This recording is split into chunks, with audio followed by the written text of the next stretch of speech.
All aboard. New tracks. All aboard.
Well, good evening. My name is Jim Kello. Welcome to New Tracks Meetup. This is where mentors help modelers build. I hope you enjoy the opening of the show. Howard Zane was kind enough to let us use his music. So I hope you like his music as well as you like his modeling. It was awfully thoughtful of him to be able to do that for us. Thanks so much for coming this evening. I really appreciate seeing you. Hope you'll tell your friends about us and come back often. If you haven't yet and you're new to the show, hope you'll visit our website, newtracksmodeling.com, and subscribe to our show. If you do that and confirm the email for your subscription that will be mailed to you, you'll start receiving the emails, login links for our show.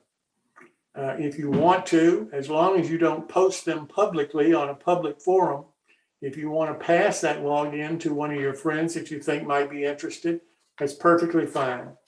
But for security reasons, we can't post them on any Facebook page or anything like that. But for your friends, that's great. We need a lot of help running and producing these shows. There are all kinds of jobs that we need done. We've got a dedicated group of volunteers that are doing a fantastic job, in my opinion. But we're interested in getting some more help. We've got things that we'd like to do that we're not able to do right now because we just don't have enough people. So if you could give us just a little bit of your time, we could talk about what our needs are and see if you're really interested in trying to help us fulfill them. We really would appreciate your help. You can get my email and telephone number off our website, and please contact me and let me know that you're interested. Particularly, I'm interested in finding people that can help us with our digital marketing. And we really desperately need help like that because we don't have anybody that can do that for us right now. And we'd like to be able to communicate with as many modelers as possible that might be interested in our show. But we're not able to reach them because we're not able to get the communications out there like we would like to have happen. I have to apologize tonight to the people that are not able to be on the show because they didn't receive our emails from our website. The emails were sent. About half of them have not been delivered according to the statistics that the website provides us. We don't know why they're not delivered. We don't know where they are. We don't even, up until 15 minutes ago, I didn't even know we had this problem. But we're going to try to solve this problem immediately. And we'll do everything we can. If you'll let me know that you need a login, I'll try to take the time during the show to send you a link for it. Or you can send your email to the webmaster and he'll send you a link for tonight. And I really apologize, but I don't know what else to say. We're doing the best that we can. We know they were sent out as they should have been in time to be delivered. And where they are, we can't figure that out. Our next My Build is July 24th with our moderator, Jeremy Wyant, who's taken over for Chris Coase this summer. Chris is out doing some other things this summer and wasn't available to be here. And Jeremy has stepped in for him. So Jeremy, welcome. Thanks, Jim. So the My Build segment is really designed for any modeler that wants to show his work, whether it's completed or not. On the 24th of July, we know we're going to have some folks that are going to be showing their work that came out of the build-alongs of both the Hunter Line King Truss Bridge and the baggage car from LaBelle Kits.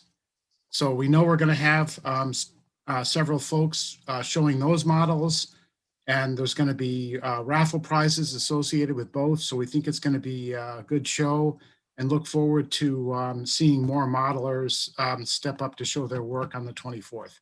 Thanks, Jim. Jeremy, thank you so very much. We really do appreciate all the hard work you've done.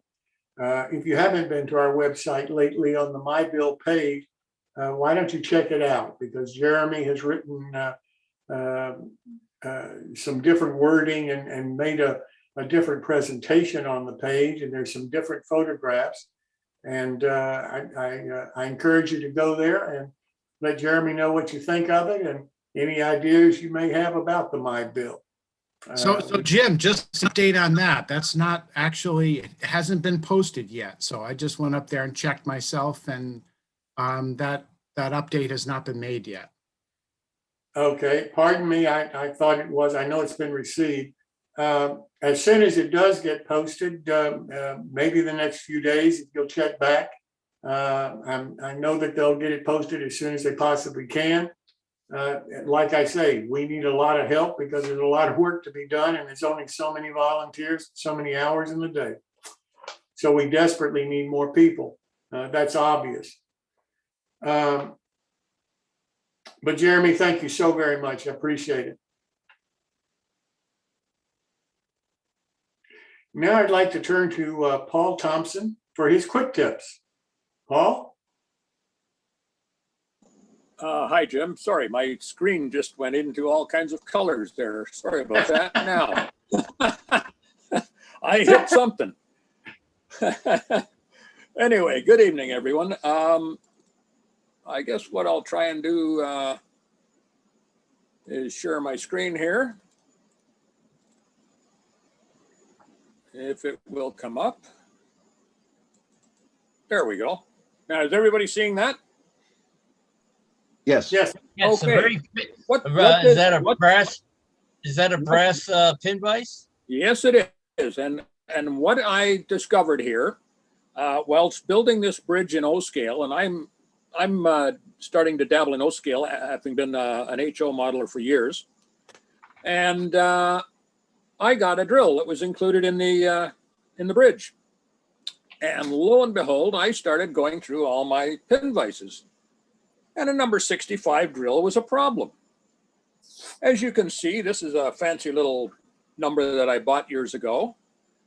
And I thought, okay, what do I do now? So I looked at modifying this, and it's just about impossible to modify a pin vise. This thing has either one very small setting or one massive setting as you reverse it. So what was my solution?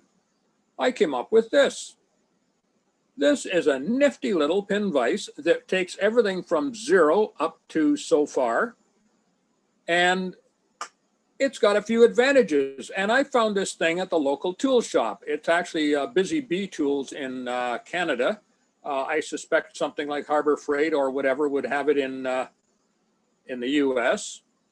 And this comes in a neat little set of 4. And as you can see, this thing is actually smaller than my normal pin vise. And the set of 4 increases the ability to use larger drills by hand, which is something that sometimes can be an advantage. Now, the other thing that I found very interesting about this particular little tool is you can pass something all the way through it, which I can't do with my normal pin vise. So that if I'm using rod or want to turn something, perhaps bend something, I mean, I have not yet explored the limitations of this thing. As you can see, I put one of the bigger ones on here that has the plastic rod running right through it. You can do that with the little one too. And all of them do that. So, I mean, as you're working on your layout, I'm sure this has got to have some kind of a use. I just haven't quite figured it out yet, but I thought it was really neat. And there's basically what I've got. It's a nifty little tool, nice weight. And I found this at, as I say, Busy Bee Tool, which is basically a woodworking shop and a metalworking shop. They sell lathes of all sizes. And some of these big tool outfits have nice little tools that modelers can use. And that's my tip for the night, guys. Thank you. Oh, let me ask you this. How much did that cost you, if you don't mind me asking? This I should have said right off the bat. I know Starrett sells it for $128 for a set of 4, and Starrett's are really nice. I bought this thing for $17 Canadian. For all 4 of them? And for all 4 of them. And they were nicely done. And as I say, I've never seen a pin vise yet where I could stick something right through. I mean, this was new to me. It's got to be useful somewhere. I know it is. Well, you know, I've had trouble for years trying to find a pin vise that would hold the small, really small drills, and I still don't have one. The small one in this pack will actually take. I mean, it'll close right down to nothing. And then, of course, I was pushing it with a 65. That's about as large as you're going to get in the smaller one, and then you move up to the next one. Huh. A lot of pin vices. I was absolutely astounded because I have pin vices that will take a very, very small little drill, but when you undo the thing and flip it around to the other side, you end up with something that is either designed to take a collet or a chuck or some fool thing, and you don't get any of the mid sizes. So a number 65 drill was a problem in every other pin vise I had. Yeah, I couldn't believe it. and what's this set called? What did does this have a name? Who makes it? I don't know who makes it. It's a brand that I think it's made for Busy Bee Tool. They're across Canada, and I'm sure that they'll send you. Look it up. It's just called Busy Bee Tool. It's called a pin vise set, and to me, it's absolutely great. I had the number around here somewhere. You know, if it helps, I can send that to you. If it helps, Paul or Jim, I got a set of those off eBay. I think they're made in India, and Paul's right, spot on. They're absolutely superb. eBay or Amazon probably be a good place to look also. Paul, I hate to ask you to do this, but if you could maybe, if it's shown on this Busy Bees website, if you could give us a link to that, then maybe we could go from there and then see if other companies maybe in the U.S.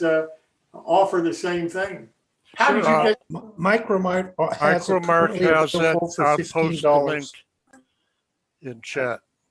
Micromark has it. Okay, I've never seen it before. I mean, that's a great tip, though. Thank you so much, Paul. Okay.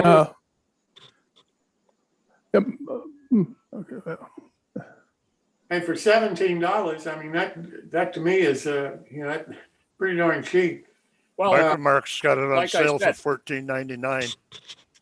That's US. I paid 17 Canadian, which is probably about as a really nifty little set. It sounds good to me. I got to look that up. Okay, Micromark. Got it. Can I tell you what? There, I just looked on Amazon.com. They got them on there for $10.95.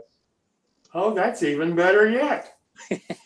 Those would be okay for hand use, but to put that small drill in a drill press or a high-speed quill, which is what they're really designed for, the run out of those cheap ones is probably terrible. McMaster Carr has some really good ones. They're about $14 or $15 each. Ah, okay. Yeah. like I said, Starrett sells the whole set of 4 for 128. They're probably the Cadillacs. Yeah. Hey, Okay, Paul, hey, Paul, just to let you know that Mr. Ferrari, or not Mr. Ferrari, Mr. Farron, 451 on YouTube is glad to see you're back. I thank him. Yes, he loves your tips. Well, Paul, thanks again. I really appreciate it. So let me see. Now I'd like to go to Martin Brechbiel, MMR. Martin is going to be starting his old kit for us this evening. So Martin, welcome.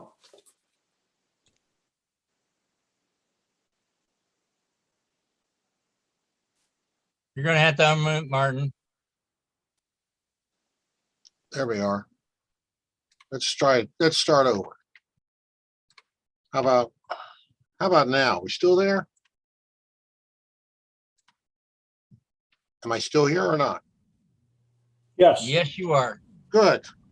Okay. Well, it's part one of several parts because I can't build a kit that fast. But this segment's not really going to be much about the building, but we're going to look at a couple of kits and make some decisions and look at why or why not to build something, and maybe some mistakes made and some lessons learned. Okay, so hundreds of brands of kits. Probably that's conservative. Maybe thousands for all I know. If you go back into the 30s and go through every magazine that's been published and look at all the ads, we're going to find a lot of names. Some of them we're going to recognize, and some of them came and went in a matter of months or short-term years. But a lot of those kits got sold, and they keep turning up and they keep showing up, and you find them on the secondary market. You find them on eBay, you find them at train shows, and you look at the back of the label on the box, and you say, I never heard of this name.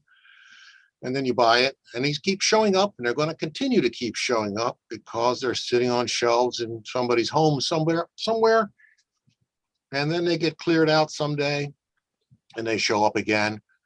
And yeah, barns, chicken coops. I've actually seen 3 or 4 entire tables at the Chicago O-scale meet where it was populated with things that clearly and odoriferously had been stored in a chicken coop.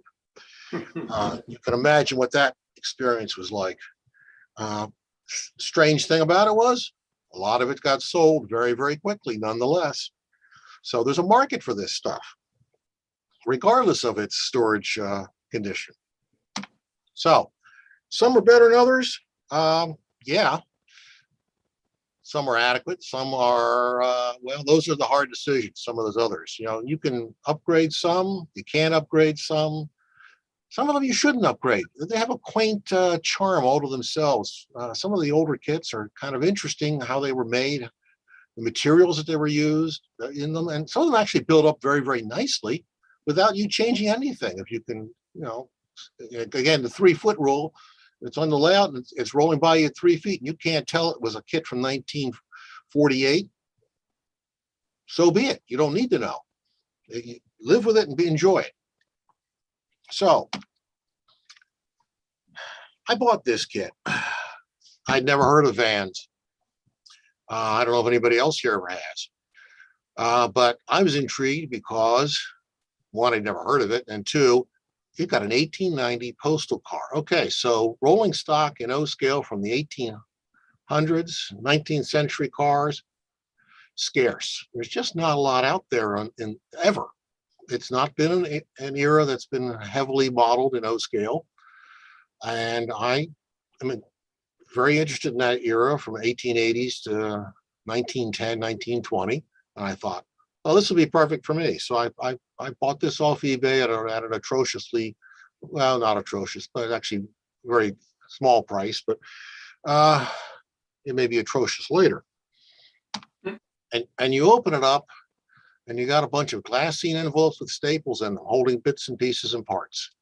And you look over here, well, you got little bag. This is kind of cute. I mean, little baggies of wood It's somebody spent a lot of time putting this in the box. As someone who has put kits out there and sold them, the time that somebody invested in this is significant. To take everything and put it in a glassine envelope, put a staple in it, put them all in a bag, in a box, and sell it to you. So, there's some loose parts. Looks like ends, doors, of some sort. They're all marked. You can see with pencil marks already where they were scribed and cut out. Some metal parts poking through, which are always fun to handle with your bare hands. Nice and rusty little bits poking out into your skin, make the day even better than it was when you started. And you got 4 nice steps. I thought, well, I got 4 nice steps. We're off to a fairly decent start here. Good, they're probably lead, but that'll add weight to the car. I figured, well, not too terrible a start here. We'll find out what's in the glassy envelopes as we go along. All the loose good parts in the bottom of the box. Yeah, that's a 3-inch screw. And I was like, well, that's interesting. I'm not quite sure what purpose that serves. Who knows? And the rest of this, well, you can see rusty bits and pieces of all kinds of stuff. And I thought, well, this is the kind of stuff you set aside, put into the metallic trash bin later when you build the kit, because you're probably not going to end up using any of it. And you don't want to drop it on the floor and step on it, which is how I find my dropped parts on the floor later, with colorful language, a little bit of blood, and oh, there's that part I was missing as I pull it out of my foot. Okay, so we got a roof section and a floor. Well, that's good. That makes things interesting. This is not basswood, though. This is pine. This is pine that's been cut and dried for 70 years, 60 years. It's going to be a lot of fun shaping the ends of that. Probably, pretty hard stuff to work with, but nothing like a belt sander and some 60 grit on a 4-inch belt to quickly remove a lot of excess. But okay, so this is possible. It's nicely marked out. It's milled out on the ends for the overhang. Always enjoy having that happen. That's always a useful condition. Makes things more doable. And then we get to the sides. And I look at the sides and I said, oh boy, this is going to be painful. This is actually, I'm not sure what it is actually made out of. I think it's wood of some sort, of compressed paper product of some sort. It's actually scribed. You can barely see the scribe marks in it. It's not scribed the first 3/8 of an inch down from the top. Okay, we can work with that. That's not a problem. But these cutouts are rough. And I use the word rough. I'm being generous. They look better on a photograph than they do in person. Open up some of those glass scenes. Well, these ends aren't too terrible. This is some sort of an insert. The doors, I've got too many doors. Or do I? I'm not sure yet. So I've taken everything out and put it in Ziploc baggies so I can actually sort it and see it later. Not too sure about some of these parts. You can see the cutouts not quite smooth. I think that's a nice word for it. And we got some wire and some paper.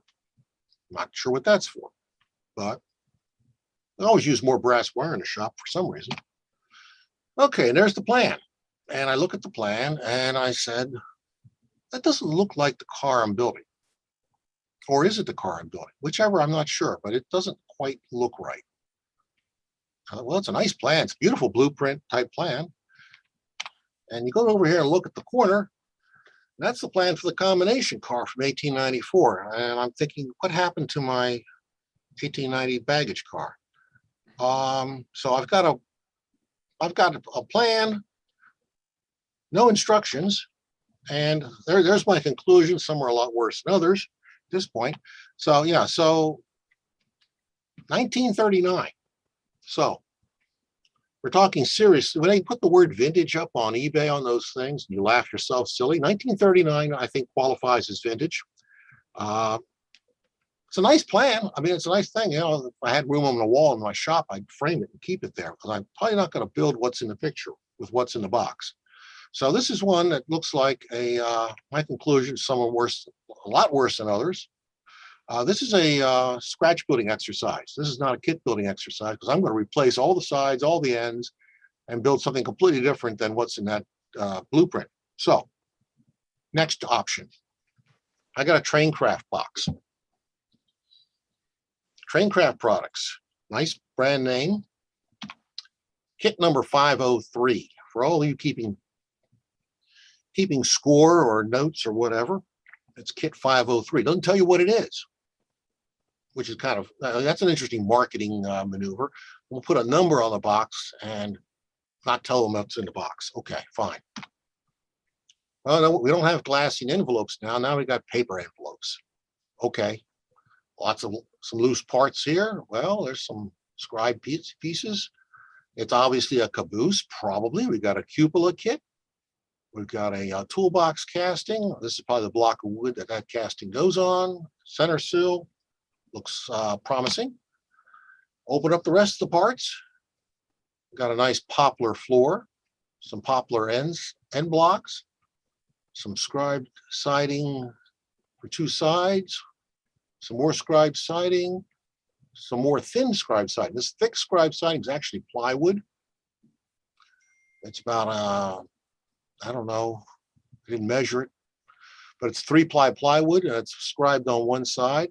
So working with that's interesting.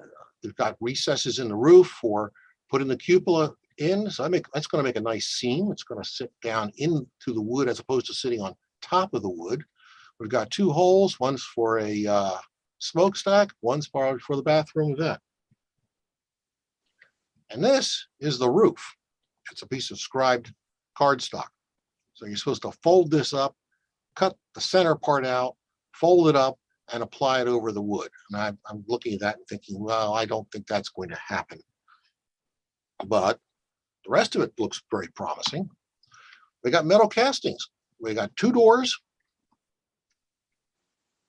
6 windows, probably pure lead, give or take a little bit. So, you know, there's a little bit of a hazard warning here for those of you are not past your prime, senior citizens, and are not, you know, and are still concerned about lead poisoning. Yeah, you probably don't want to be eating any of these parts or dunking them in your drinks. Bolsters. Screws for mounting the bolsters, screws for mounting trucks. This is getting better and better. We've got lots and lots of good parts to play with. And no real drawbacks or deficits other than that piece of roofing. More good parts. We got brake cylinder. We got the stack and the vent. 3 brake stands. Oh, that's interesting. Why would you put 3 brake stands? We'll come back to that. Some wire, some stirrup steps, some brass ladder stock, roof walk supports. Kind of sad brake wheel casting. Lots of nails. So this kit, you're supposed to nail it together. You didn't glue these things together. You nailed them together. We're not going to nail it together. I keep these nails. I put them in a vial and stick them on the shelf because some people really like these little vials. And every now and then there's something broken around the house and I need a little tiny itty bitty scrawny little brad, and I've got one that I can use. That you've got grabs for the roof, grab irons over here. Better and better. Looks like we got lots and lots of good parts, and a cupola kit. Well, we're not even going to open that. It's a sealed bag. I'm going to presume, perhaps foolishly, that it actually has the parts in it. And there's what we're going to build. We have a side door caboose. And those are the instructions. That is the extent of the instructions. And it's, again, for anybody that's keeping score, this is plan number 2. So I don't know what plan number 1 was. And I'm hoping it's not going to be like plan 9 from outer space. This is going to be pretty simple. Well, according to the instructions, it is. You were presumed to know what you were doing before you started. So this is it. There's no order. The order is kind of minimal. Put the body together, put the cupola together, put the details on according to plan. Okay. yeah, fairly straightforward, but eminently doable. I don't find this to be a real challenge, but it's that could be wrong, but it looks like a very doable car to build. So this is the kit we're going to do, and next week we'll get about halfway through it with a little bit of luck. So come back next week. We're going to build a Traincraft side door caboose, and if anybody knows what the prototype is for that caboose, scream it out to me, because I have no idea. I just think it's a nice car. It's going to build a nice caboose. It'll end up on the roster along with the other 47 cabooses I have and don't need. I don't know what it is. People like building cabooses. So that's where we're going next week. So anybody got any questions, comments, ideas, thoughts? Drop them on me now, and we'll stop here. Hey, Martin, are you planning on building the blueprints of the first car? Yeah, but that's about well, that's probably a 2-month job right there in the way I work in my shop. That's not a kit building job at that point. But yeah, probably not the blueprints. I'm probably going to build something in between the two. I'm going to go back and look at the parts and decide what was this supposed to build, and I'll go track down an 1890s baggage car and say, let's build that. But I'll keep the roof, the floor, and the steps. So that was what that turned out to be, was an expensive acquisition of roof, floor, and steps, because I think the rest of it's going to go away and get replaced by a good 16th-inch scribe siding and scratch-built baggage doors and end doors and windows from whatever I can find that makes sense to me. But that's going to be a very, very serious kit bash. There's not going to be much of the kit left. Gotcha. Well, Mark, I can't thank you enough for doing this tonight. Somebody asked me the other day, why on earth are you having this segment of building old kits? And I said, well, for 2 reasons. Number one, as Martin said a few minutes ago, they are available out there at people selling them because they got them from a basement or wherever. And a lot of them are really dirt cheap compared to prices today of new kits that are still being manufactured. The other reason is I never heard of these kits that Martin is talking about. But looking at them as he shows the parts that these kits had when you open the box and so forth, back when I was a kid in the late 40s, early 50s, not 18, 19, you bought a kit, that's what you got. You may not have gotten the plans, or you may not have gotten all the parts, or you may have gotten a bunch of sticks. But that was the fun of modeling back then. That's what we did. That's what we bought. That's what we expected to get. And we made do, as Martin is going to make do with that one kit that he doesn't have the plans for. And we figured out what to do and to build the car as best we could. That was modeling. And frankly, that was some of the most creative modeling that I've ever seen. Is how people built the kits and put them and got them operating on their model railroads back in that time. So to show you what was going on back then, compared to the kind of kits that you can buy today, that's the reason that I'm so happy that people like Martin and some others have volunteered to show us how to build these old kits. It's a different world than it was back then. Martin, thank you so very much for doing it. I really do appreciate it. Glad to do it. I have fun with these old kits, and some of them actually build up very, very, very nicely. Absolutely. It just takes a little bit of effort and a little bit of upgrading to a few modern bits and pieces now and then, make all the difference. Like I said, I'm going to replace that brake wheel. That's the only thing I can think of off the top of my head I'm going to replace. But I'll probably put in a full brake system underneath, because, well, I got a cylinder. A cylinder by itself is a little naked. Well, thanks It's always- again. I appreciate it. It's always been my opinion, you can never have enough cabooses. Oh, gosh. Yeah, and I just got 2 more in the mail, so. One's an old Walther's bay window kit. Yeah, see what I mean? They just In kind O- of in propagate. O-scale. Yep. Okay. Well, next I was going to introduce Bill Davis, but Bill has a problem and he can't be here tonight again. But he told me that next week he'll make up for it and continue the build of the LaBelle kit that that he started, and hopefully he'll be able to bring it along and get you started again on it next week. But this just happened to be something that was unavoidable, and he just can't be here this evening. So let me turn to Jamie Bothwell to talk with us about passenger cars. Jamie, welcome.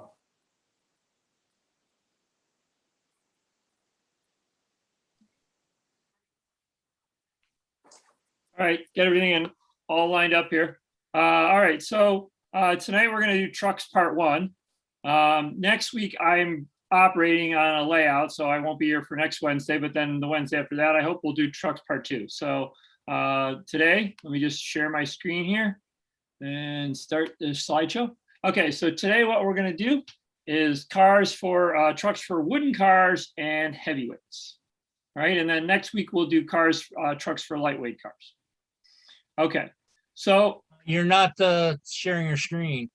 I'm not. No, Sorry. you're not. Thank you for letting me know that. I guess I probably should have done that before I done this. Okay, how's that? Is that better? Yes. Okay, good. All right, Go so for it. tonight we're going to do wooden cars and heavyweight cars. So trucks part 1. All right, so back in the day, trucks had wood beams. This piece up here is called the beam. So it's made of wood.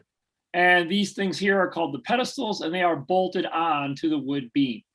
All right. The truck has 2 kinds of springs. It has a helical spring here, and then it has a leaf spring in the middle, which is an elliptical spring.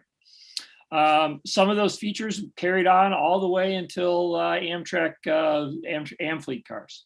So you're going to see a lot of that same, this is definitely an evolution. Okay. If you take a shine to this particular truck, you can buy them off Shapeways. I found this picture on, somebody's making this truck in HO scale, and they're offering it on Shapeways. Let's see, let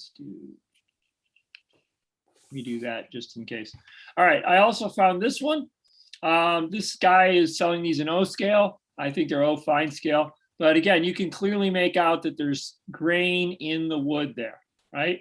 So, obviously it's made out of brass, this particular model, but he is attempting to show you the wood grain. You can see the springs. These would be the helical springs here. And then this is your elliptical spring. Now, the leaf springs actually rode on each other. You really can't do that in model form. It doesn't really work because the friction ends up being too large. But I've seen some variations that allow working leaf springs, sort of. They flex, they don't really spring. And that's what this guy's got here. They're not really acting like a leaf spring, but they are allowed to flex. So again, here you've got your coil springs, your helical springs there, and then your leaf springs in the middle. You can clearly make out that they have a wooden grain on the truck, and the pedestals are bolted to the truck. Okay. This particular one's a Pennsylvania Railroad truck. Again, this fellow's an O-scaler. He's selling this stuff. So, okay. By the 1890s, I'm going with that number because these 3 cars I'm going to show you next were 1890s era cars. It would appear that the Pennsylvania Railroad at least has gone to a steel beam. If you look at the beam here, the truck looks essentially identical, except that this beam across here is now made of steel instead of made of wood. The pedestals are still bolted onto the truck. Okay. These cars are cars of the, say, 60 or 70 foot length, and they're made of wood, so they're fairly lightweight. So 4-wheel trucks predominate at this stage.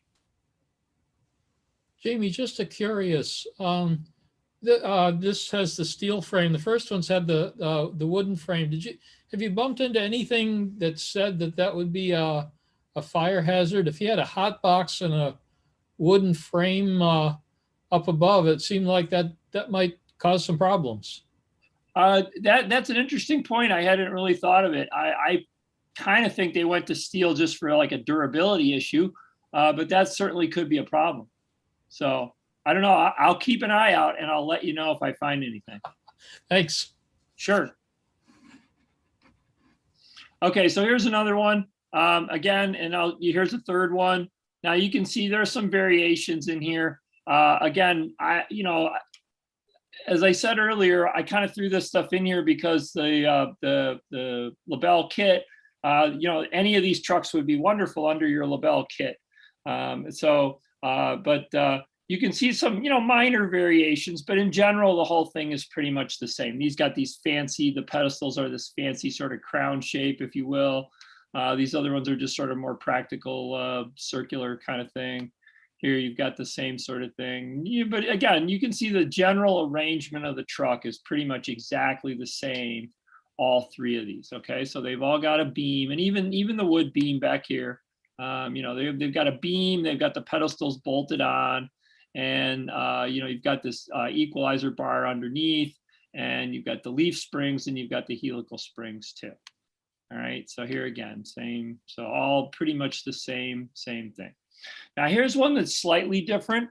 The Pennsylvania Railroad favored trucks like this. It's an outside bearing truck, so that the truck, you might not know this, but the trucks, they don't just rest on the bolster like most model cars. When we build model trains, we just have the bolster screw in there, and the truck just sits on the round bolster. But in real life, there's bearings in there so that the cars don't rock back and forth as much. Well, this is a bearing here. The Pennsylvania Railroad liked this style where they have the bearing on the outside of the truck. And so that was a style that they tended to favor. Again, this is a wooden car from the Strasburg Railroad. This is another car from the Railroad Museum of Pennsylvania. It's a Reading car. Somewhere I've read the name of this truck, but for the life of me, I don't know. If anybody knows, shout out. It's like the designer's name or whatever. They've got a name for them. I'll try to look it up if anybody's interested. But again, I'm trying to, with 15 minutes out of segment, I'm trying to cover the broad general aspects rather than the proprietary trucks that every railroad had.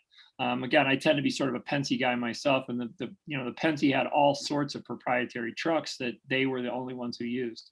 They had them in 4 wheels and 6 wheels and all sorts of different stuff. So, I'm not trying to outline every single truck that every single railroad used. So, okay, so then we get into 6-wheel trucks. What happened was, as Pullman cars started getting longer and heavier, they started going with a 6-wheel truck. Obviously, even the wooden Pullman cars were to have a 6-wheel truck. Pullman actually had wood frame trucks that were 6-wheel trucks also. So again, just like this, just like the other, just like the 4-wheel trucks went through an evolution, so did the 6-wheel trucks. Okay, I believe this is a Pullman 2410 truck. So you can see again, there'd be a bearing in the middle or a bolster in the middle. This thing out here is a side bearing. There's the other side. So the truck would bear on that so to keep it from rocking excessively. All right. So it's got 2 sets of elliptical leaf springs, and it's got these coil springs in here. Notice that even though the beam is made of metal, the pedestals are still bolted on. That's what makes it a 2410 truck. If the pedestals were cast into the truck frame, it would be a 2410A. Okay. So that's the next thing there is the 2410A has the cast bolster. So I suppose if you had a metal, like I know we have in S-scale, we have some plastic ones. You could shave those little rivets off, those little bolt heads off if you wanted. Then you could have a 2410A instead of a 2410. Okay. Here is a, who are these people? Oh God, Protocraft. All right, Protocraft. I am darn tempted to fork over $129.95 for a pair of these trucks just to hold them in my hand and look at them because they're just so pretty. I mean, they literally have every single piece on them that the real truck had. So those are just kind of cool. Anyway, that's, if you want a really nice O scale truck, go to Protocraft and slap down a buck and a quarter and get yourself a pair. Really, really beautiful models. Okay. So then we have the Pullman 242 truck. Now, again, I probably should have zoomed in on this a little bit, but you have a 242 and I'm sorry, let me back up just a minute. I want to say, I didn't necessarily mention this. You have a 2410 and a 2410A. There's also a 2411 and a 2411A. The 2410 has a 10-foot 6-inch wheelbase. So from this wheel, this bearing here to this bearing over here, 10-foot 6. The 2411 has an 11-foot wheelbase. Okay, and just like there's a 2410 and a 2410A, there's a 2411 and a 2411A. So if the pedestals are cast into the truck, it's a either 2411A or a 2410A. If they're bolted on, it's a 2410 or 2411. Again, right off the top of my head, I can tell you that 6 inches in S scale translates to a 32nd of an inch. So I'm not going to get too bent out of shape whether I've got 2410s or 2410A, 2411s. All right, I'm not going to worry too much about this. Keep in mind that truck type is something that Pullman did keep track of. If you look at, I know Wayner has a book out. I have a couple books out. They have the 1951 list of Pullman cars, and they have the 1961 list of Pullman cars. And the two things you can track down in that book are the air conditioning from last week and the truck type from this week and next week, well, or 2 weeks. So Pullman did keep track of that. So if you want to model a certain Pullman car, you can say, oh, I need to get some 2410 trucks, or I need to get 2411 trucks, or whatever it happens to be. So, okay, so then the next thing that came along was what was called, I'm sorry, let me keep thinking. These cars also have what is called a drop equalizer, right? So this gadget right in here, this gadget right in here, those are drop equalizers. So then you go to the 242 truck, and that's a top equalized truck. And in this picture, you can't see it all that well, but this truck does not have that drop equalizer bar. I believe these are available in HO scale. What was done in the past is people would just kind of cut off the drop equalizer and sort of modify them a little bit and make a reasonable representation of the truck. Now, again, I'm thinking this is a 242, but it might be a 242A. This next slide, I believe really is a 242A. Okay, and you see this hole right here and this hole right here. That's how you tell a 242 from a 242A. Okay. The 242A has one hole kind of right smack dab over the bearing, whereas the 242A has a truck over the two holes sort of just offside of the bearings. So again, and now keep in mind, Donizetti here, which is at the Mad River Nickel Plate Museum in Sandusky, Ohio, or Bellevue. It's in Bellevue, pretty close to Sandusky. Same exit off the turnpike, but I managed to snap that picture fairly well lit, but a lot of times you look at these cars and you can't hardly tell what kind of truck they've got, let alone if it's got one hole or two under there. So again, this is a bit of a thing there. Whoops, let's see. So there, see, I don't know. I think that's got one hole right over the bearing. That's my story, and I'm sticking to it. Okay, so again, but that's the major difference. Okay, so if you see one hole right there, and no, not the pair holes, then it's a 242, and if you see the pair, it's a 242A. Here you can see a little more clearly the lack of the drop equalizer, and they've got this little bar thing that kind of holds up the bottom of the elliptical leaf spring. Okay, all right. Let's see what else. Okay, so here's Protocraft's model of the 242 truck. Now, unfortunately, if you wanted one of these, you're too late. They're sold out. But again, I would consider buying a set of these just because it's such a beautiful model. So, okay. Another truck that was very popular, and I didn't even realize this was a different truck type until about a month ago. I was communicating with a friend of mine who we share a passion for passenger car trucks. And he was telling me about this top equalized, or the straight equalizer truck. And I was like, what, who? I just thought it was a top equalized truck, but he says, no, it's different. So, he said to me, and I said, he was trying to find one of these that he can go measure and take photographs of. And I thought, man, I wish you had told me a couple of years ago, because I just took this picture on my way out to see him actually at the S-Scale convention that year. So, had I known, I would have taken a bunch more pictures of the truck. I didn't realize he wanted one. So anyway, but this is a straight equalizer truck. This car is, I believe, a nickel plate coach. And I know the Chesapeake and Ohio and probably the Missouri Pacific, because I know he's a Missouri Pacific modeler, they all use this truck. Other than that, those are, again, I know the C&O kind of liked them. I'm seeing it on a nickel plate car, and this fellow wants them for his Missouri Pacific cars. So I know that they were popular there. Again, I don't believe they're used on like Pullman cars. They would be more like railroad owned coaches or diners, maybe something like that. So. Okay, and so last of all, I think this is my last slide. I have to hope that it is. So we're gonna have a little bit of a quiz here. I hope you're all paying attention. So here, what kind of trucks are under this car? No answers yet, huh? Okay, yeah. So yeah, I caught this one down the road. This picture was taken about a mile from my house. I was riding my bike one day and I said, oh my God, a passenger car and a flat car, look at that. So it's an old CP rail car. I believe it's an 812 Pullman, but I'm not entirely sure. And it's on a flat car going somewhere. So anyway, that's what I got for tonight.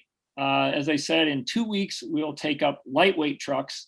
As you can probably guess, lightweight trucks are, more, I managed to cover everything, the first 100 years of railroading for one program, and I'm going to get the next 40 years or 50 years of railroading next. So it obviously was a little bit more complex. So anyway, hope you enjoy it. Tune in a couple weeks. I think Martin had a couple of questions for you. Okay. I only had one real one. The wood, early on, you had the brass wood beam trucks. Yeah. Were those from SMR? I think maybe, did he make like Civil War era models? Yep. Yeah, that would be him. I just found the pictures and stole the pictures. So. Okay. Yeah, unfortunately, he's out of business. I'm sorry, what? Said unfortunately, he's out of business. So. Oh yeah. He's still got a website up, and he said he was selling the stuff off to, like the last of his stock. Yeah. So I don't know where he's at. If you. So if you're interested, contact him. But I can't.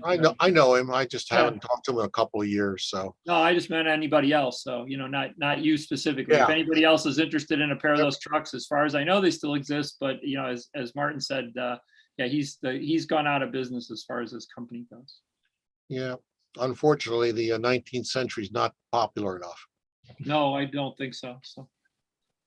I've grown to appreciate the wood car era. My problem is that in S-Scale, we have a decided lack of motive power to pull the cars you build. Oh, so. yeah. Well, Jamie, I'm so fortunate that I just lucked up and found you and found the expertise that you have on passenger cars. I really do appreciate you taking the time to do this and to show us all this information, because I think it's just fantastic.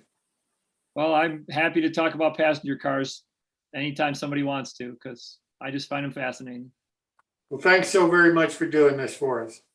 You're welcome. Next, I want to go to Earl Hackett. Earl, welcome.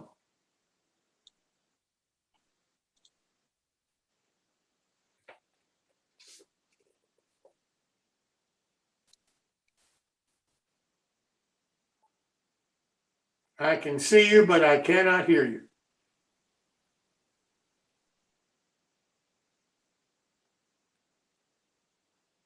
Need to unmute Earl. Yes, there we go. There you go. All right. All right, now I can go back, get this thing fired up.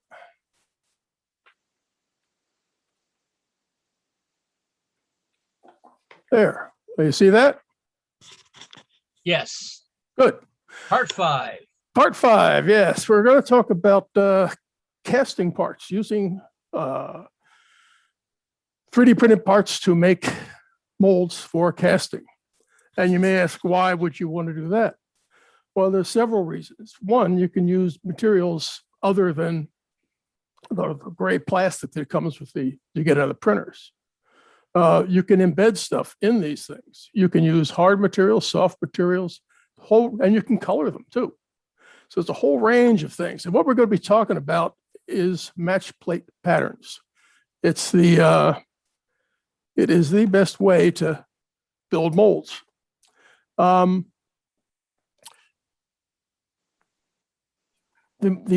Typically a match plate pattern is 2 parts, and it has indexes to make sure the 2 halves line up exactly. You can use stronger materials for the cast parts. You can make crystal clear castings to simulate window glass or lenses. You can embed stuff in the castings, and resin can be pigmented. Now, this is the old school. I used to make brass masters, put them in clay, build a box around them. Oh man, what a mess. It would take hours and hours and hours to clean that thing up so you can make the second mold. And these little tiny brackets here, I machined them in brass, and that's what convinced me I needed a digital readout. Now, here's an example of parts that were cast. I made the molds for these on my milling machine that was prior to the existence of 3D printing that was any good. But as you can see, these are, this is an epoxy resin. These were the heavy frames were cast in one part. And then we cast the sashes, the smaller red frames. And then in a third mold, the mold was designed so that I could set these sashes in the mold and then dump clear epoxy on top of it, smooth it out, and you wound up with a, well, here's one here. You wound up with individual windows. The upper ones all could be opened, and these are all, the lower ones are all fixed. So how do you make a match plate pattern? Well, with 3D printing, it's very easy. You build your model, and you pick a plane, and you draw a plane, and you do what they call a split. Just split the model along that plane, move it apart, and insert a surface in between. You can see what you have here. There's another review of it. You include these registration pins. They're just cones, about a 60-degree angle. I find works pretty well. Notice that this cone here ends. This is the top of this cone. It's a truncated cone, and it's a little shorter than the one that it goes into, so that you don't have any interference. Now these I produced with Shapeway's FDP process, and you can see here it is in the mold box, but it hasn't been coated. Right here, you can see the frostiness of it. That tells me that I haven't sprayed it with a clear lacquer yet. If I put the rubber in there, it'd latch onto that thing, and you'd never get it apart. It would be permanently mechanically locked. Another view here, I've added a funnel. I thought this little thing was going to work, but it didn't, so I had to add a funnel to it. And you can see that the frostiness has gone away. It's been coated now with a high gloss finish. So you make the 2 halves and you pop them out, and this is what you wind up with. Now, these 2 molds, they fit together very nicely. What you're going to do is pour the resin into this funnel.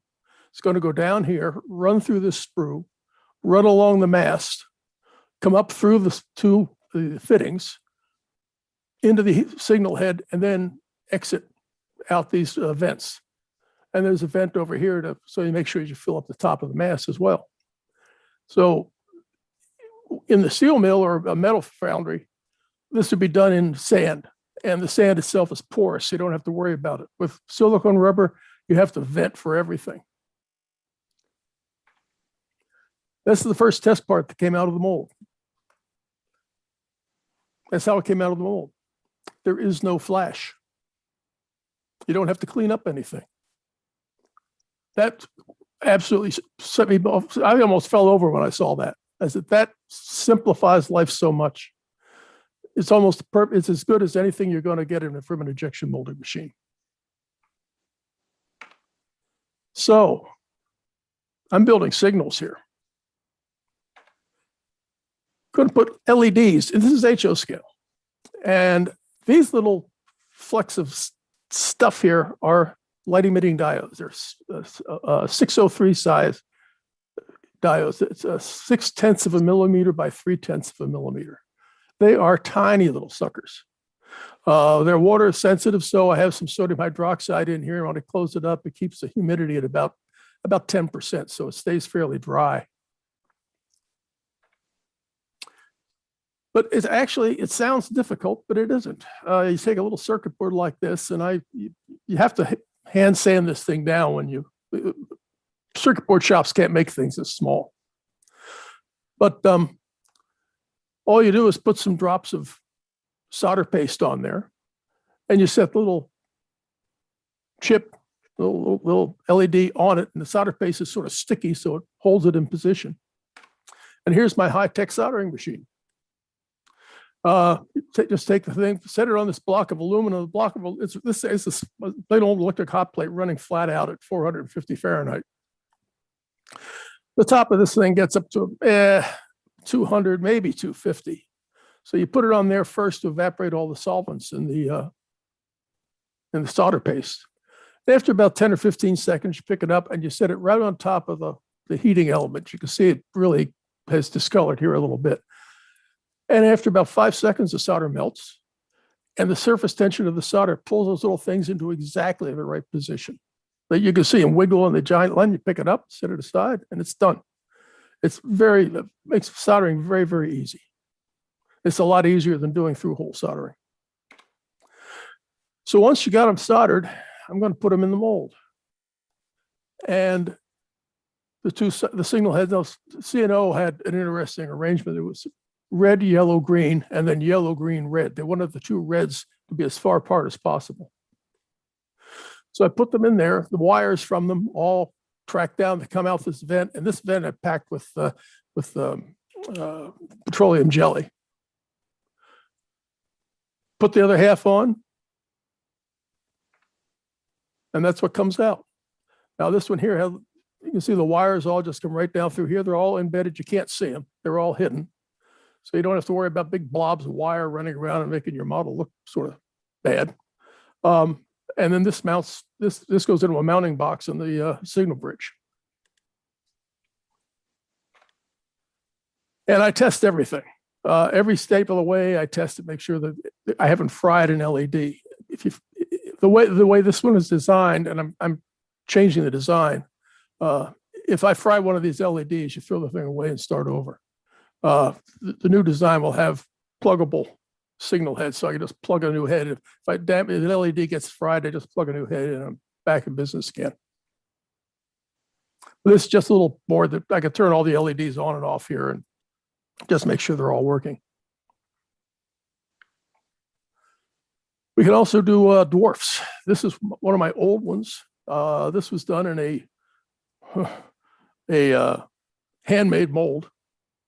But again, you have those little LEDs sitting on a circuit board, and at the bottom of a circuit board is a 4-pin header that just plugs into a socket. Here's what one looks like when you cast it in a clear epoxy. Here's your circuit board, headers here, pins come out. You have another plug here, just hiding down below the ballast, and you plug it in and you're in business. Going to do it with 3D printing, and what I'll do is I'll just cast the lenses on it and then mount the body of the 3D of the dwarf around it and cut off or sand away the extra circuit board material. And that's what it looks like when it's installed. This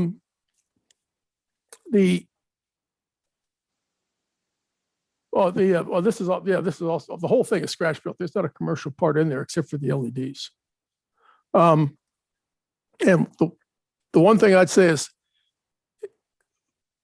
casting is, you have to look at, it's really just a question of cost. If you're getting things from Shapeways, it's going to get fairly expensive. But if you're only going to make 2 or 3 of them, buy them from Shapeways. If you need 30 or 40 of them, it may well be worth your time. You could get an estimate what the cost of is by, you have to figure in the cost of the silicone rubber. And a couple of pounds of that will cost, $30. But you can go through $30 of Shapeways real quick. So anyway, there you go. You could use these things you don't have to use them just as a print. You can use them for making tools as well. Okay, the next time I'm going to show you some models that I've done. I'm finishing up my signal cabin. And if you were there last week, you saw me I showed how to build the little chimney. I couldn't believe how well that came out. I'll show it to you next week. Okay, I'm all done. Fascinating, Earl. Thank you so very much for taking us through that process. I really do appreciate it.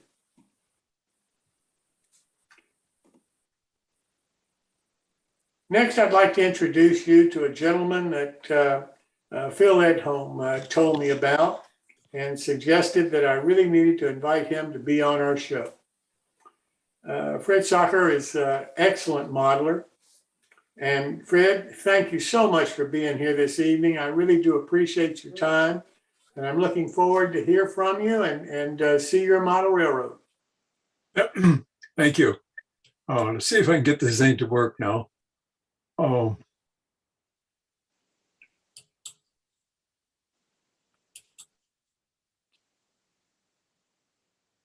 Oops.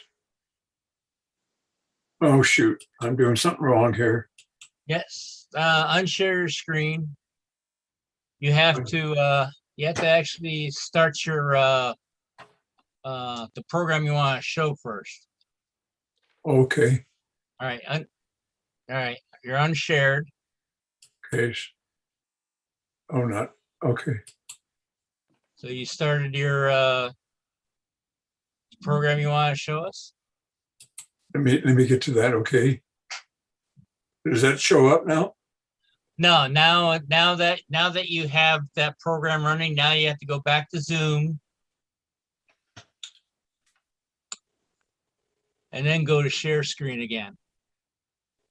Sorry, I don't know what I'm doing here. Oh. Hey Ken, can you help him along since he has a Mac? Share screen. There you go. Is it on now? Yes. Model train layout. Having fun for the last 12 months. Okay, I'm not seeing it on my screen. Oh. All right. What do you see on your screen? Just a share screen. I got just a white screen here with says go back to meeting. Do I push that? I guess. I'm sorry. I'm so ignorant of this. Don't worry about it. Yeah. So we. Oh.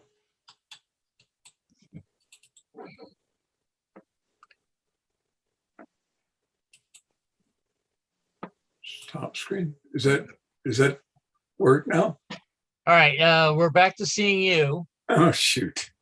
I'm sorry, guys. He was sharing his desktop rather than the application that runs what he wants to run. So I go share. Ken has a Mac, so he'd be able to help you a little bit more than I can. Okay, Ken, can you tell me again, please? So you have the application running, right? Yes. That has the video. So share your screen again. So click your share screen. Oops.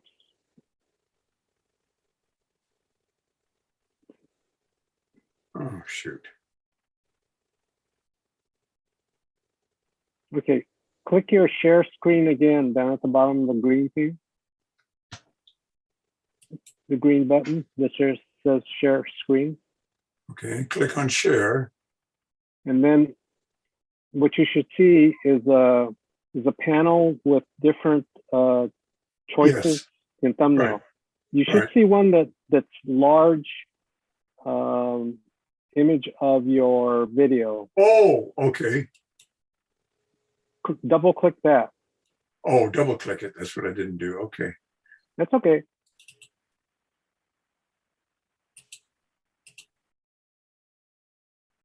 Oh, nuts. I'm still not there. I'm sorry, guys. Hey, don't worry about it. Oh, Just think, you're learning. right. Slowly, ever so slowly. On the upper left-hand side, it says play from start. Does he want to play left, Upper left-hand side. just down a Play little from bit? start. Yeah, I got that. Now we can see it well. Okay, Yes, I got there it you now. Okay. Okay, good. So I'm brand new to model railroading, as is obvious here. My name's Fred Sotcher. I welcome any remarks or any comments that you have because I'm new to this. I'm 84 years old, so I felt I shouldn't get too ambitious. I just getting started with the quotes. I'm a woodworker primarily. I make furniture and things, and I have a very complete woodworking shop. But I couldn't have any students over during the last year or two, and I didn't have anything much more to do, so I thought I'd go into model railroad and see what I could find out there. So it's an HO scale, DCC controlled, early 20th century, kind of a freelance theme. It's 7 by 13 feet. It's on a tabletop with casters and lift-off doors. I made it with a 3/4 inch plywood base and 2-inch insulation board over it. Maximum grade's about 2.5 degrees. It's 40 inches off the floor. And it's a controlled system with a NCE and a CTI computer system. Oops, wrong way. So this is my layout. It's sitting in the garage right now. As you can see, it's all on casters. It has, these are all the doors lift off so I can get in underneath.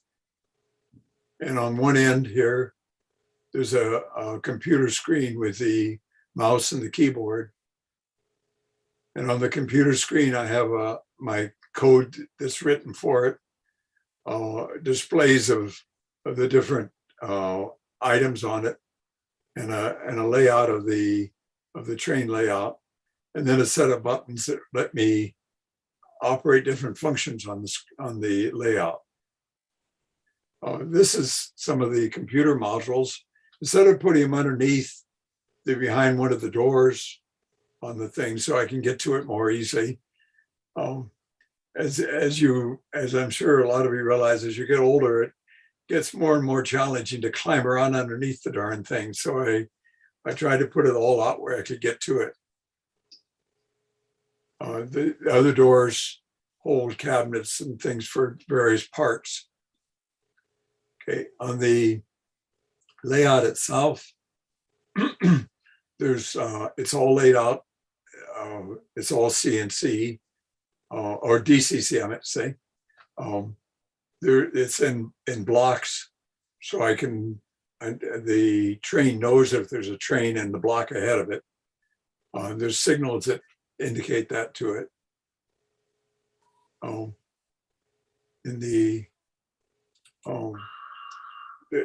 These are all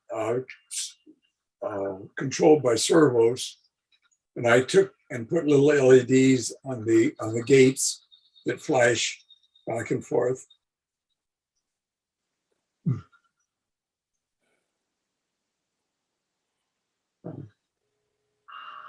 Oops. And this part of the farm area. And then I scratch built the farmhouse and the barn. My wife was brought up on a farm, so this is a scratch built. Yeah, I used her farm as a prototype for the house and for the barn, and for a lot of the outbuildings. In the town, this is some of the residential area.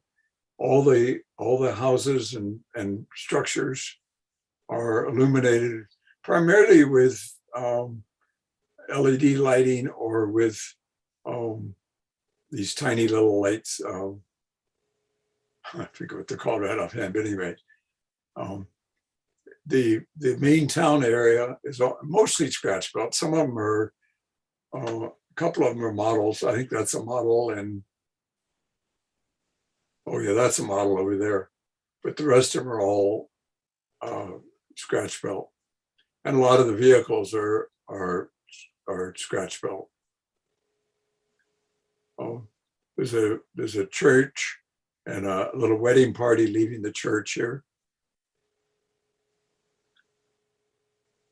And then I made a play yard next to the school that has a swing set and some people flying kites and kids playing baseball. And then some of the older kids are out by the pond. Some of them are swimming, some are underwater swimming. Some are coming by on boats and doing various things little older kids like to do. And then some of the older folks in town are preserved in this area.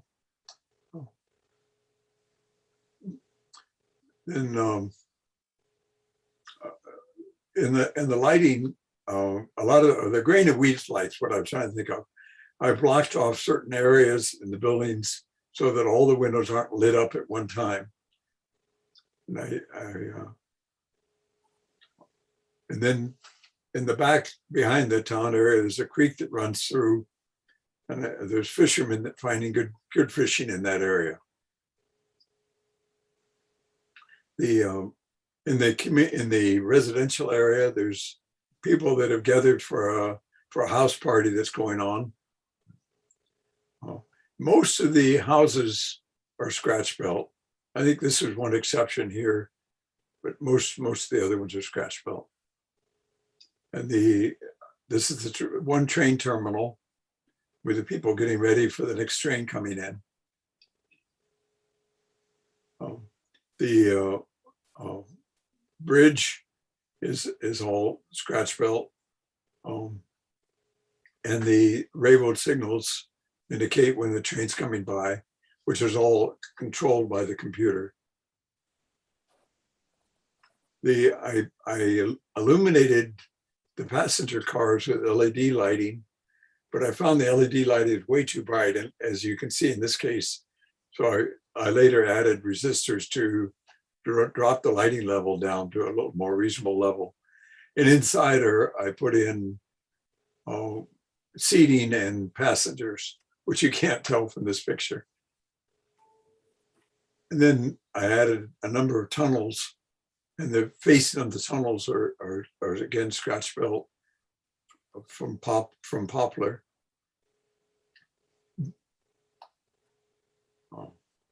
And then there's some good old boys by a still pot up in the hills up there, making some hooch. And then there's a fire which is LED lit. You're changing it random yellow and red lighting to simulate a fire condition. Then there's an old house up there, which my son, as soon as my son saw it, he said, "That's going to be my place," because there's no road leading to it. You got to hike over the mountain to get to the cabin. And there's a number of fellows working in the mine, providing some coal to keep the trains running. And elk and deer up on the hillside. My only bridge is this little scratch built bridge, and another fisherman. And I recently finished a scratch built water tower to serve the locomotives. And then I started a fair in town. See if I can get it to work here. With a number of items on it. See if I can get this to play here. This is one of them. This is it's magnetically controlled. It's got two magnetic coils in it that when the car passes over it, it triggers a circuit, and the second magnet operates the device back and forth. I can get this to play here. And this is the carnival as it is now. I made a boat ride and a Ferris wheel and a air ride behind it.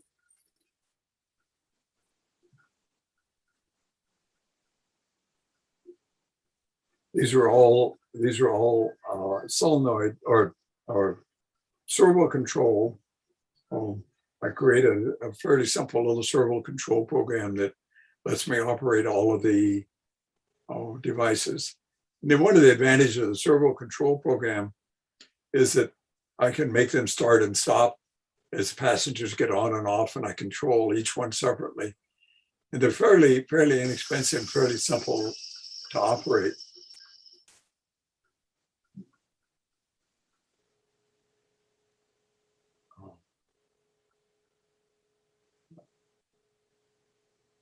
Here's another little shot of it.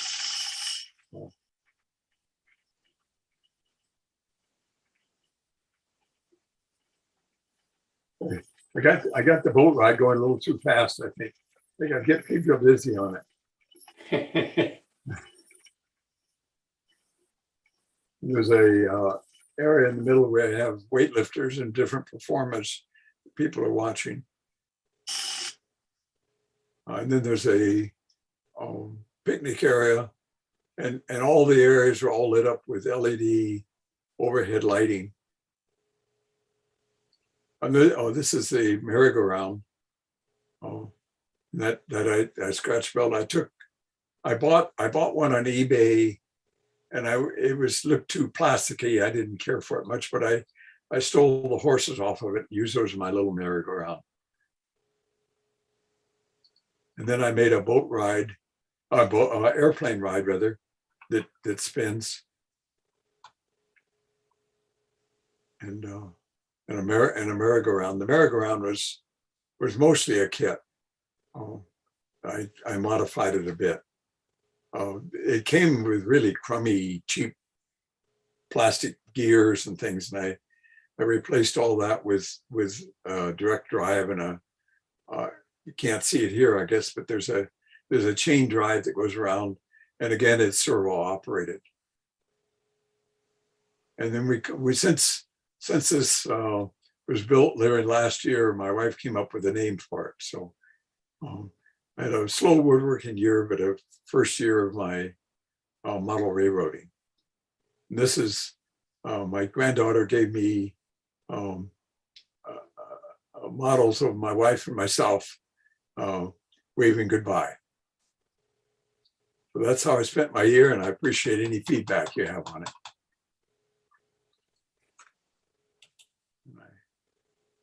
Guys, one of the things that so impressed me about what Fred has accomplished is Fred is my age, or 1 year older than I am.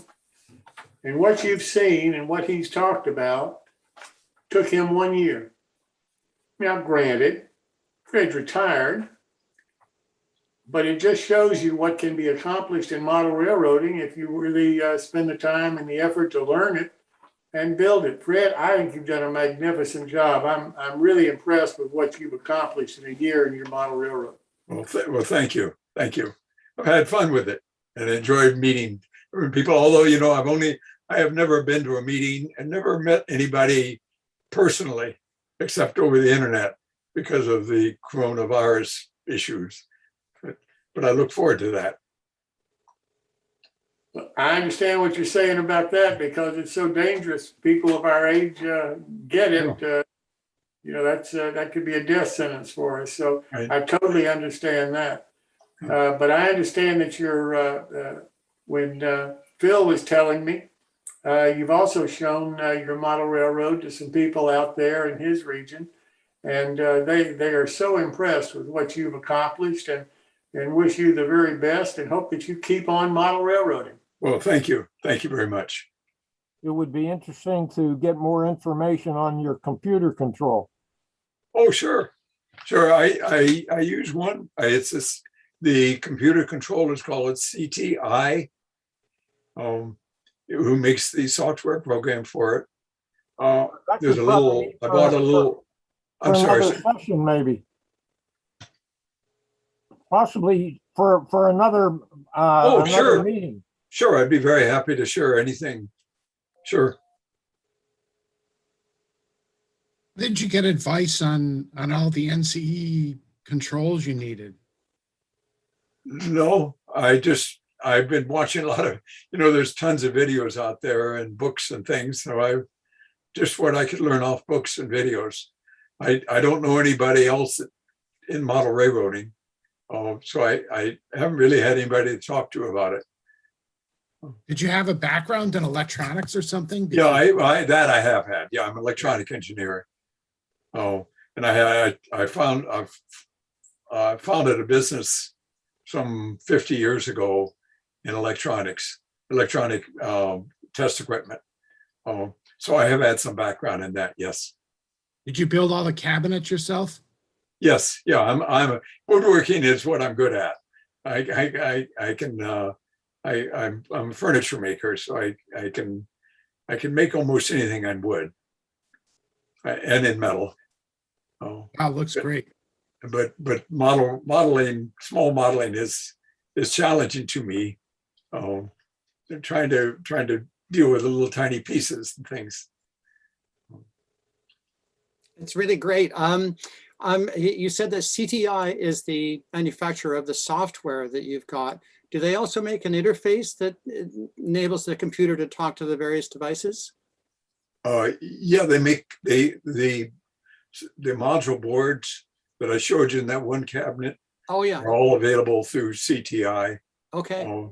And so you buy modules for each basic function, like for signaling or for whatever different function. So you end up with a half a dozen little module boards, and they're all controlled through the computer program.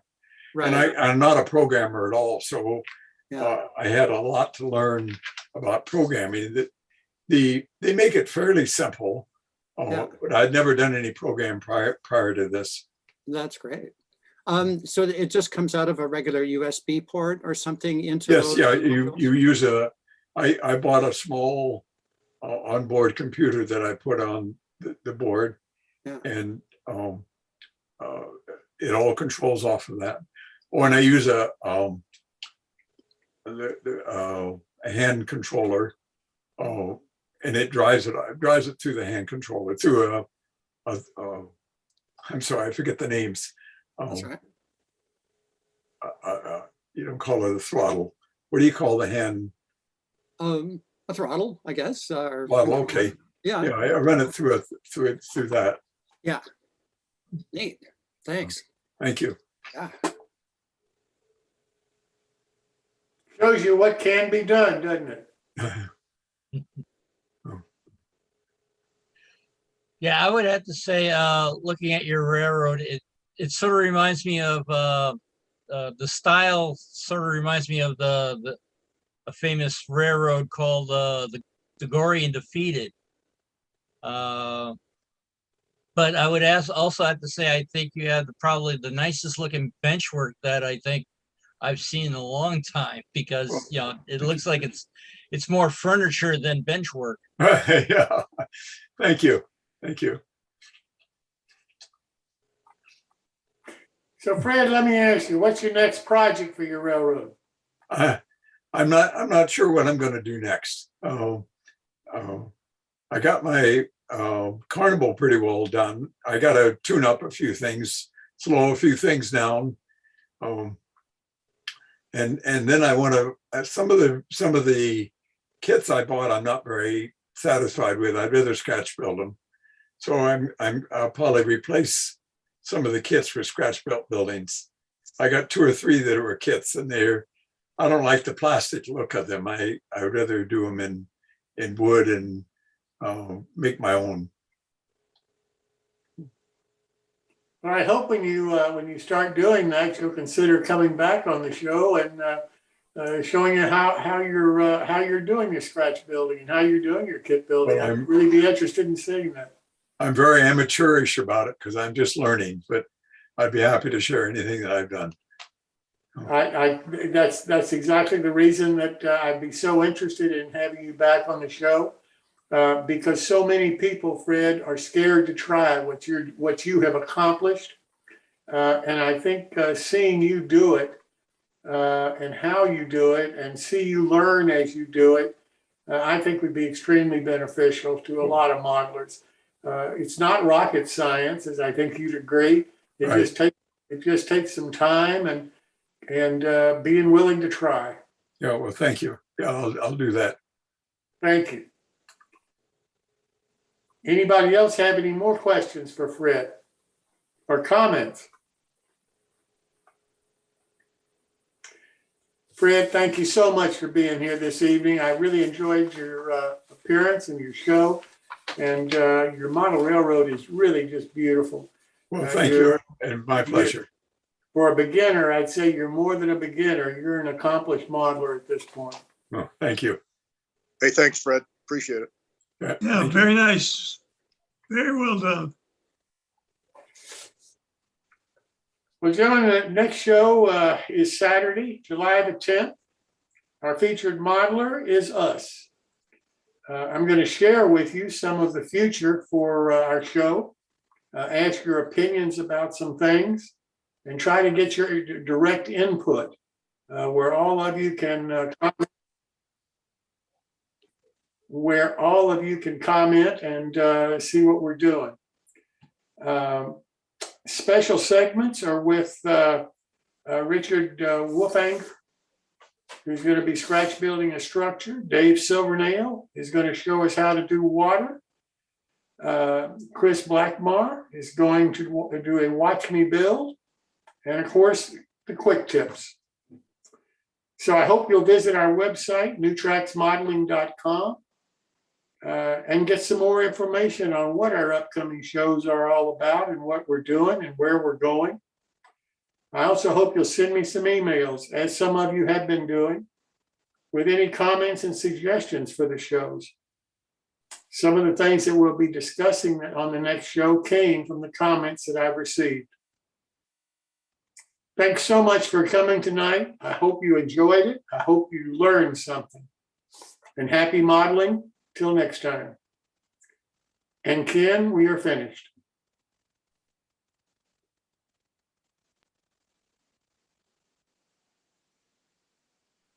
All aboard. New tracks. All aboard.